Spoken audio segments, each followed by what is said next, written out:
تو میرے پیارے بچوں، ہم بات کر رہے تھے مرثیہ کے اجزائی ترکیبی کے حوالے سے۔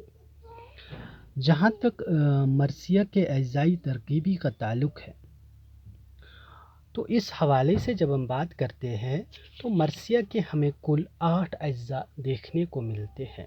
کتنے اجزاء پیارے بچوں؟ 8۔ اور وہ 8 اجزاء کیا ہے؟ چہرہ، سراپا، رخصت، آمد، رجز، جنگ، شہادت اور بین۔ میں پھر ایک بار دہراؤں گا: چہرہ، سراپا، رخصت، آمد، رجز، جنگ، شہادت اور بین۔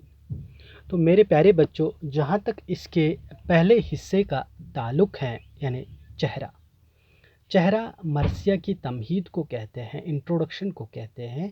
اس کا براہ راست مرثیہ کے ساتھ کوئی تعلق نہیں ہوتا ہے، بلکہ اس میں مرثیہ نگار مختلف طرح کے موضوعات جیسے حمد و نعت یا کربلا کے زمین کے حالات، وہاں کے ماحول کے حوالے سے اپنے خیالات کا اظہار کرتا ہے۔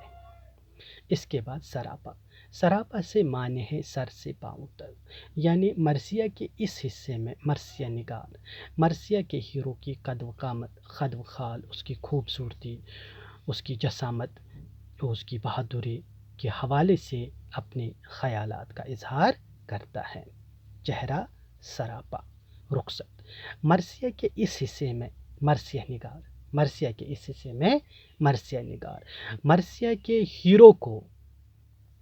مرثیہ کے ہیرو کو اپنے تمام تر ساتھیوں سے رخصت لیتے ہوئے دکھاتا ہے، اور خاص کر حضرت امام حسین علیہ السلام سے رخصت لیتے ہوئے دکھاتا ہے۔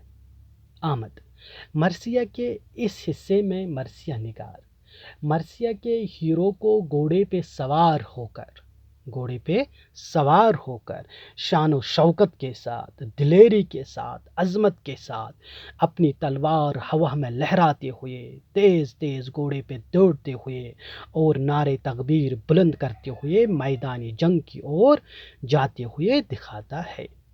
یعنی پیارے بچوں، اس میں مرثیہ کا ہیرو گھوڑے پہ سوار ہو کے ڈر اور بزدلی کے ساتھ نہیں، بلکہ شان اور شوکت کے ساتھ، دلیری کے ساتھ، عظمت کے ساتھ نکلتا ہے۔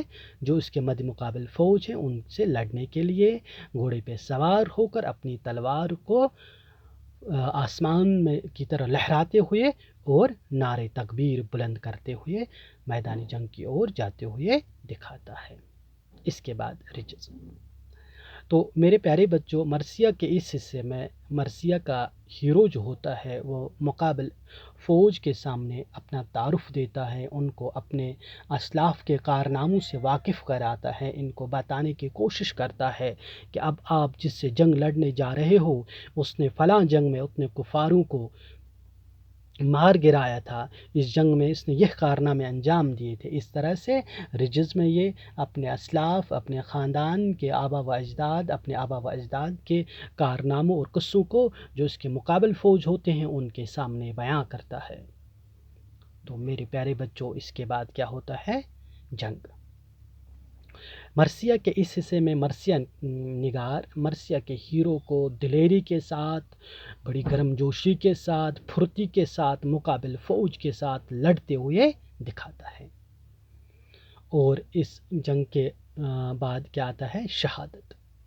مرثیہ کے اس حصے میں مرثیہ نگار مرثیہ کے ہیرو کو مقابل فوج کے ساتھ لڑتے ہوئے اور بدن پر زخم کھاتے ہوئے دکھاتا ہے، اور آخر میں ان زخموں کی تاب نہ لاتے ہوئے شہید ہوتے ہوئے دکھاتا ہے۔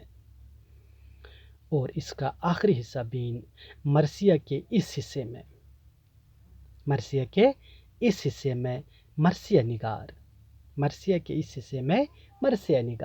مرثیہ کے ہیرو کی لاش پر اس کے عزیز و اقارب، اس کے دوستوں، اس کے رشتہ داروں کو روتے ہوئے دکھاتا ہے، اور خاص کر اس میں وہ عورتوں اور بچوں کو مرثیہ نگار کا جو ہیرو ہوتا ہے اس کی لاش پہ روتے ہوئے دکھاتا ہے۔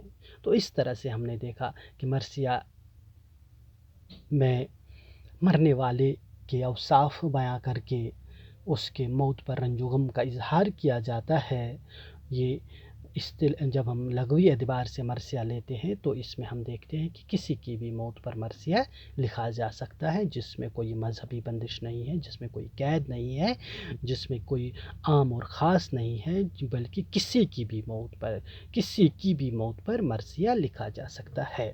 لیکن جب ہم اسی کو اصطلاحی معنوں میں لیتے ہیں، ٹیکنیکل میننگ کے حوالے سے جب ہم بات کرتے ہیں، تو ہم وہ کہتے ہیں کہ اس اعتبار سے مرثیہ صرف ان نظموں کو کہا جاتا ہے جس میں شہادت حضرت امام حسین اور دیگر شہدائے کربلا کی شہادت کا ذکر ہو۔ اور پھر جب ہم اس حوالے سے بات کرتے مرثیہ کے اجزاء کے حوالے سے، تو ہم نے دیکھے کہ مرثیہ کے 8 اجزاء ہیں، جن پہ میں نے ابھی وضاحت کے ساتھ جن کو میں نے ابھی بیان کیا۔ تو پیارے بچوں، یہاں پر میں آپ کو بتاتا چلوں، میر انیس اور مرزا دبیر اردو مرثیے کے بہت بڑے شاعر تھے، جنہوں نے اردو مرثیہ کو کمال عروج پر پہنچا دیا۔